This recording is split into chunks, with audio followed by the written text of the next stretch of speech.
हमारे सारे पाठकों को प्यार भरा नमस्कार। सास ने जादू टोना से किया बच्चा। आज मेरी तबीयत जरा सी खराब हुई तो मेरी सास कहने लगी, चलो बेटी तुम्हें डॉक्टर के पास ले चलूं। लगता है कि तुम्हें डॉक्टर के पास जाने की सख्त ज़रूरत है। मम्मी के कहने पर तैयार हो गई। मुझे डॉक्टर पूनम के पास ले गई, जिन्होंने मेरे टेस्ट किए। फिर बोली, तुम्हारा अल्ट्रासाउंड करना पड़ेगा। बिना चेकअप आपके रिजल्ट देखे मैं कुछ कह नहीं सकती। थोड़ी देर के बाद एक लड़की आई। उसने मुझे लिटाकर मेरा अल्ट्रासाउंड किया और फिर मुझे वापस भेज दिया। जब तक मेरी सास डॉक्टर पूनम के पास बैठी रही। डॉक्टर पूनम तो बहुत खुश लग रही थी, मगर उन्होंने मुझे बाहर जाने को कह दिया। कहने लगी, तुम्हारी पर्ची बना रही हूँ, बाहर जाकर बैठे। सास मेरी अंदर रह गई। मेरी सास और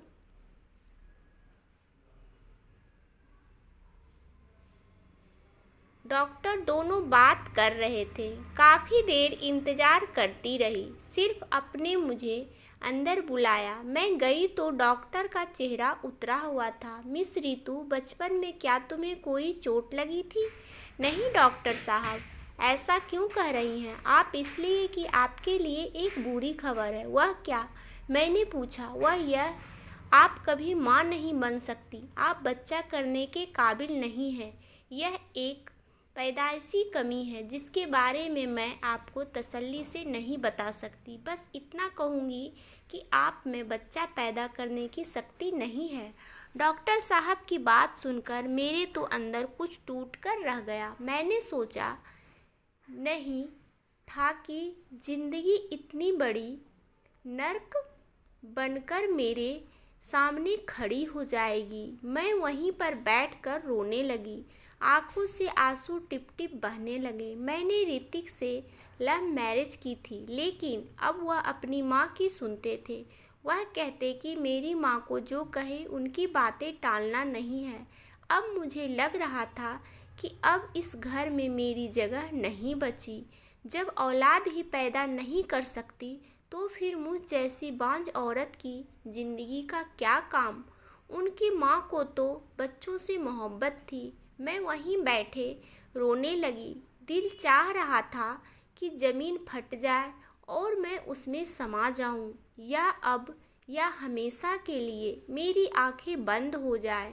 और रो रो कर मेरी बुरा हाल हो गया था।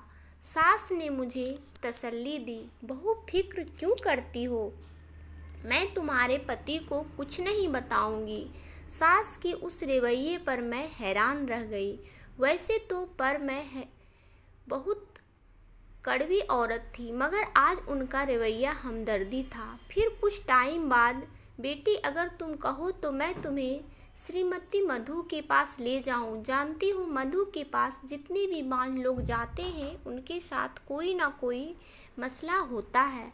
बच्चा पैदा कर सके या फिर बच्चे मरे हुए पैदा हुए तो मधु की दवाई से सब ठीक हो जाता है। वह सिर्फ 7 गोलियां देती है। गोलियां खाने के बाद मानो तुम्हारे घर में खुशखबरी पक्की।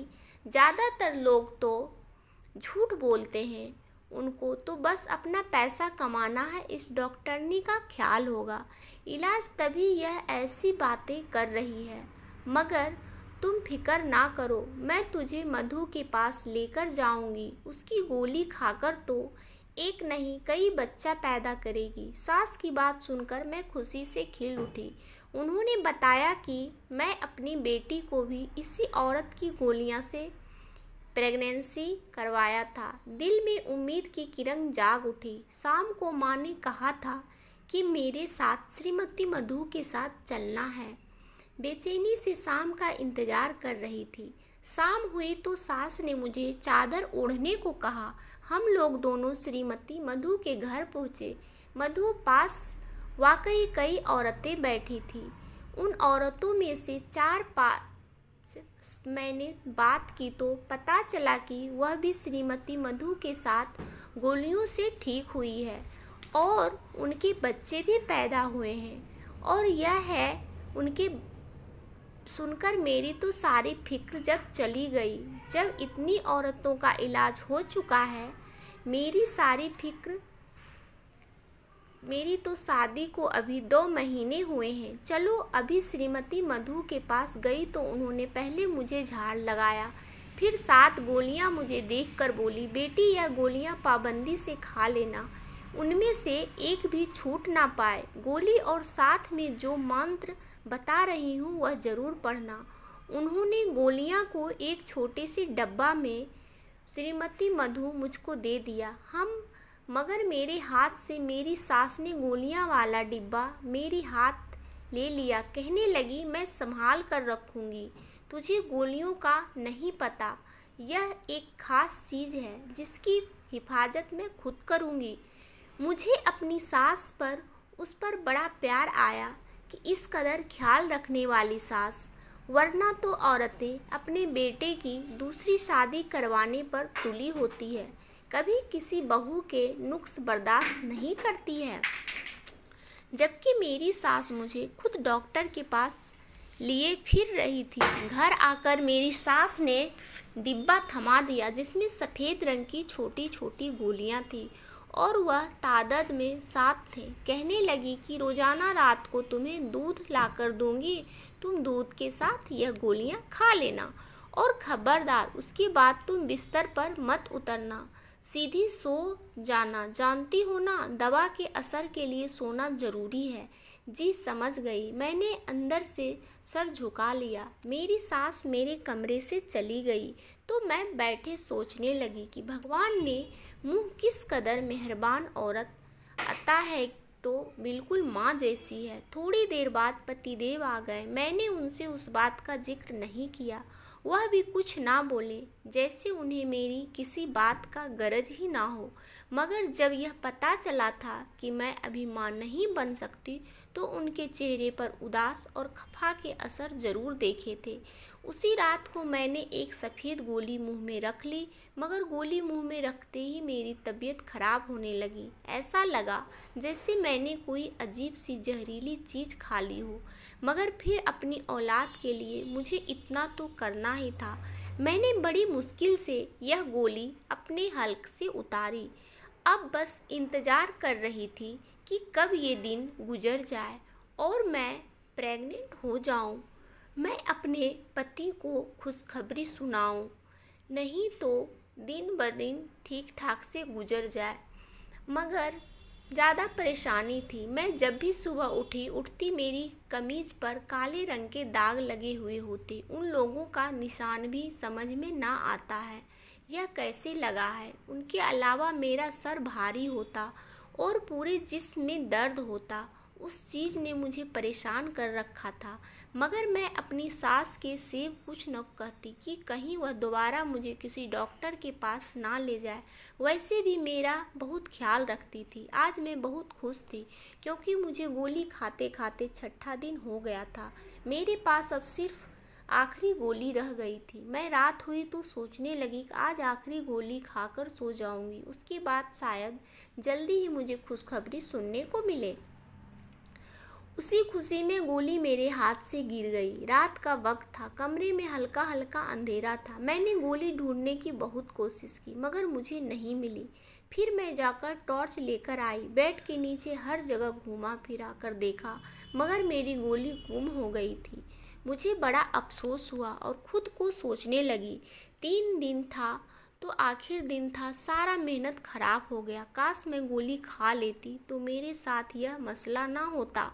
अब ना जाने बाकी थे गोलियों का असर भी मुझ पर होगा या नहीं। फिर सोचने लगी कि श्रीमती मधु कौन से दूर हैं, अभी वक्त ज़्यादा नहीं गुजरा। सुबह भोर में अंधेरे ही उनके घर चली जाऊंगी।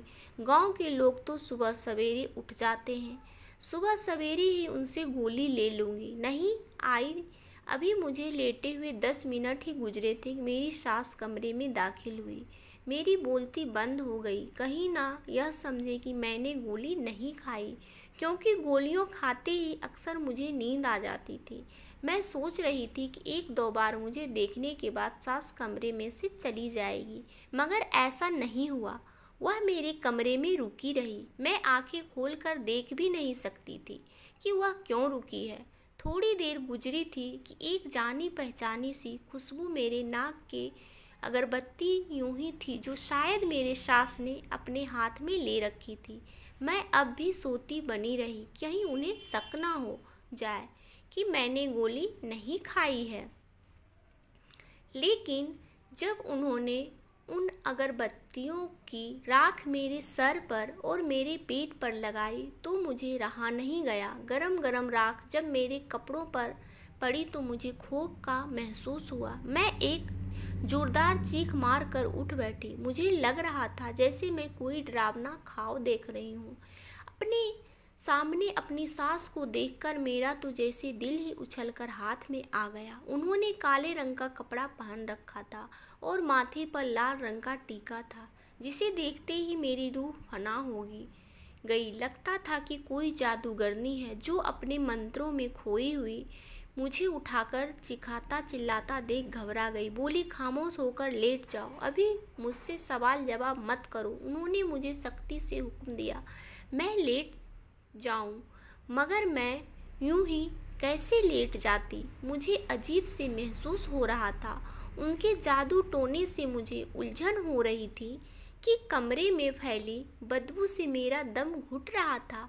उससे पहले कि मैं ज़्यादा चीखती चिल्लाती, मेरी सास ने मेरे मुंह पर हाथ रख दिया और मुझे घर में से घसीटती उठाती हुई पीछे वाले कमरे में ले गई। वह कमरा घर के एकदम कोने की तरफ बना हुआ था। उसमें कोई आता जाता नहीं था। एक तन्हाई अंधेरा सा कमरा था जिसे देखकर मैं वैसे भी डर जाती थी। उन्होंने मुझे वहां बंद कर दिया। मेरे मुंह में कपड़ा ठूसकर बाहर से ताला लगाकर चली गई। यह देखकर मेरा बुरा हाल हो गया। मेरी आंखों से आंसू बहने लगे। सोचने लगी कि मुझे यहाँ क्यों बंद कर दिया। रोती चीखती चिल्लाती रही, मगर किसी ने मेरी आवाज़ ना सुनी। मैं तो जानती थी कि यहाँ मेरी आवाज़ सुनने वाला कोई नहीं है, क्योंकि यह कमरा घर की पिछली साइड में बना था। मैं अपने पति ऋतिक को कोसने लगी, जिसने मेरा ख्याल नहीं किया, मुझे पूछने तक नहीं आया। मैं उसका इंतज़ार करती रही, लेकिन उसने मुझे पलटकर नहीं देखा। लग रहा था जैसे वह जादू टोने में अपनी माँ का साथ दे रहा है और यह कि उनको मेरी कोई परवाह। तकरीबन शाम के 4 बज गए। ऋतिक ने अपनी शक्ल दिखाई, कहने लगा, तुम यहाँ पर हो मैं जानता हूँ, मगर तुम्हें सब्र से काम लेना होगा। उसके पीछे छुपी राज तुम नहीं समझ सकती। मैं उसे देखते ही फटी पड़ी। कौन सी राज है? तुम पागल तो नहीं हो गए? मैं तुम्हारी माँ ने अजीबोगरीब टोटके करने के बाद मुझे यहाँ बंद कर दिया, जबकि तुम जानते हो मैं तुम्हारे बच्चे की माँ बनने वाली थी। मैं जानता हूँ, तुम्हारी डिलीवरी रिपोर्ट देख चुका हूँ। तुम्हारी माँ बनने का उसी दिन पता चल गया था जब तुम डॉक्टर रीतू के पास गई थी। अच्छा वाक्य, तो फिर तुमने मुझे बताया क्यों नहीं? तुम्हारी माँ ने मुझसे यह बात क्यों छुपाई और मुझे बांझपन की गोलियां क्यों दी? बताता हूँ, सब बताता हूँ। ऋतिक ने हाथ के इशारे से मुझे बैठने को कहा। मजबूरन मैं बैठ गई। उसके सिवा और कोई चारा नहीं था कि मैं उनकी बात सुन लूँ, मगर मेरे दिल का खौफ सवर था। मैं उनके पाँव पर गिर गई। खुदा के लिए ऋतिक, मुझे यहाँ से निकालो। उनके बाद तो तुम मर्जी कर लेना। यह मेरा दम घुट रहा है। घबराओ नहीं, मैं तुम्हारे साथ हूँ। ऋतिक ने मुझे तसल्ली दी। अच्छा सुनो, ऋतिक ने मुझे राजामंदी में कहा कि मेरी माँ को तुम जानती हो कितनी गुस्से वाली है। औरतें उनसे झाड़ा करवाने आती है और वह सभी का मुफ्त इलाज करती है। शायद तुम उस बात को नहीं जानती हो, क्योंकि अमन आजकल यह सरगर्मियाँ जरा कम ही हुई है, मगर मैं हमा को अच्छी तरह जानता हूँ। वह लोग की मदद करते हैं, खासकर बांझ औरतों की। वह चाहती है कि कोई औरत उनके दर से खाली ना जाए। जैसे श्रीमती मधु है ना, वैसा ही बनना चाहती है, और इसलिए उनको यह जादू टोने करने की ज़रूरत है। उन्होंने जब मेरी शादी तुमसे करवाई तो मुझसे वादा लिया था। मैं अपनी मर्जी से शादी तो कर रहा हूँ, मगर शादी के बाद उन्हें तुम पर इस टोटके का इजाज़त दूँ, बस इसी वजह से मैं उनसे बात नहीं कर सकता, क्योंकि उन्होंने मेरी बात मानी थी तुम्हें मुझसे ब्याह कर मेरी दुल्हन बनने में। लेकिन आप मुझे भी तो उनकी मानना है। अगर यह टोटके कर रहे हैं तो उन्हें करने दो, उससे शायद तुम्हारे बच्चे को भी कोई नुकसान नहीं पहुंचेगा। मगर मैं जानता हूँ कि माँ की नीयत बुरी नहीं है, वह बाकी औरतों की मदद करना चाहती है। अपने पति की यह राम कहानी सुनकर मैं चिल्ला उठी, तुम पागल तो नहीं हो गए हो? ऋतिक, मर्द बनो, तुम्हारी अकल को क्या हो गया है? तुम्हारी माँ खुद को भगवान समझ रही है। उनको यह तक नहीं पता कि एक औरत के साथ झूठ बोलकर उन्होंने कितना बड़ा पाप किया है। और यह क्या लोगों की मदद करेगी? वह तो अपने ही बेटे की नस्ल खत्म करने पर तुले हैं। अगर मैं बांझ नहीं थी तो मुझे वह खतरनाक गोलियां खिलाने की क्या ज़रूरत थी? और तुम कैसे बाप हो? तुम्हें अपने औलाद की भी फिक्र नहीं है? क्या यह बच्चा चला जाए तो तुम्हें कोई खुद नहीं होगा? ऋतिक ने इत्मीनान से कहा, मुझे दुख नहीं होगा। भगवान ने एक दिया है तो दूसरा भी देगा, तुम सब्र करो। वैसे भी तुम्हारा तो अभी पहला महीना है, कौन सा यह बच्चा उस दुनिया में आ गया है? ऋतिक, मैं कोई बात नहीं जानती। बच्चा देना दुनिया में नहीं आया तो उसका यह मतलब नहीं कि तुम उसे अपने हाथों से कत्ल कर दो। कम से कम तुम्हें यह बात समझनी चाहिए कि तुम्हारी माँ के हाथों कुर्बानी का बकरा नहीं बनूंगी। मैंने गुस्से से कहा। ऋतिक ने मुझे वहीं बंद किया और वह भी चला गया। बेवफा की इस हरकत पर तो मैं हैरान रह गई। सोचा नहीं था कि वह इस कदर बुज़दिल होगा। 2-3 घंटे बाद दोबारा आया तो फिर मुझे वही बात समझाने लगा। बोला, हमको जादू टोना करने दो, सब लोगों की भलाई के लिए कर रही है। उसके बाद तुम जो चाहो करो, मैं तुम्हारी हर बात मानूंगा, लेकिन खुदा के लिए मुझे अम्मा के सामने शर्मिंदा मत करो। ऋतिक ने मेरे आगे हाथ जोड़ दिए। मगर औलाद की मोहब्बत औरतों के लिए सबसे बढ़कर होती है। नहीं ऋतिक, तुम जो मर्जी कहो, मैं औलाद का गला घोट नहीं सकती। अपनी माँ से कह दो कि जब तक मैं जिंदा हूँ उसे यह जादू टोना नहीं करने दूंगी। मैं गुस्से में दहाड़ी। ऋतिक पत्थर बना मुझे देखने लगा, जैसे उसे यकीन आ रहा हो कि मैं अपनी औलाद से कितनी मोहब्बत करती हूँ। उसके पर गमगीन नज़र आ रही थी, जिसके साफ नज़र आ रहा था वे शर्मिंदा हैं मगर अपनी माँ से मजबूर भी हैं। उसी वक्त अपने कमरे से उठा और बाहर चला गया। मुझे सास के चीखने की आवाज़ें आईं। फिर वह भागा हुआ मेरे कमरे की तरफ आया। जाओ, तुम निकल जाओ इस घर से, जितनी दूर जा सकती हो चली जाओ, वरना मम्मी तुम्हारे जान ले लेगी। ऋतिक ने मुझे अपने एक दोस्त के घर का पता दिया और मुझे रोड तक छोड़ने भी आया। बोला, कुछ दिन यहाँ रहो, मैं खुद तुम्हें यहाँ से ले जाऊँगा। अम्मा पर जुनून चढ़ी है चुका है, वह तुम्हें नहीं बख्शेगी। ऋतिक की बात ठीक थी। थोड़ा सा सामान लेकर अपनी सास के घर से चली गई। मैं दिल ही दिल में दुआ कर रही थी कि जहाँ जा रही हूँ उन लोगों का व्यवहार मेरे साथ अच्छा रहे। वहाँ पहुँची तो रामू और उसकी बीवी ने मेरा इंतकबाल किया।